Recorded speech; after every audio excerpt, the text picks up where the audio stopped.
తెలుగుదేశం నాయకుల మీద ఉన్నటువంటి కేసు ఓబులాపురం దగ్గర అప్పట్లో జరిగినటువంటి కేసుని ప్రజాప్రతినిధుల కోర్టు కొట్టేసింది. విచారణ భాగంగా గురువారం పలువురు నేతలు విజయవాడ ప్రజాప్రతినిధుల కోర్టుకు హాజరయ్యారు. అక్కడ వచ్చిన వాళ్ళలో మంత్రి అచ్చెన్నాయుడు ఉన్నారు, మాజీ మంత్రులు దేవినేని ఉమా, చినరాజప్ప, ఎర్రబెల్లి దయాకర్, నాగ జనార్దన్ రెడ్డి, ఎమ్మెల్యే ధూళిపాల నరేంద్ర ఉన్నారు.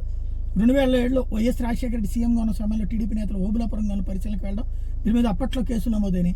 గత కొన్నేళ్లుగా తెలుగుదేశం పార్టీ నేతలు విచారణకు హాజరవుతున్నారు. తాజాగా ఆ కేసు కొట్టివేతతో ఓ పెద్ద ఇష్యూ క్లోజ్ అయిపోయింది. అంటే యాజిటేషన్ సందర్భంగా పెట్టే కేసులన్నీ ఇట్లాగే ఉంటాయి.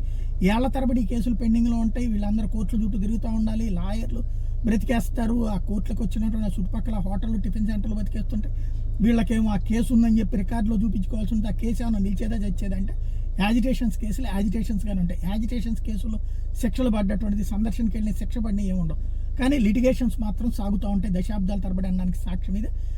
ఎప్పుడు 2007, ఇప్పుడు 2025, అంటే దాదాపు 18 ఏళ్ల దాకా ఈ కేసు సాగింది. ఇప్పుడు కేసు కొట్టేశారు.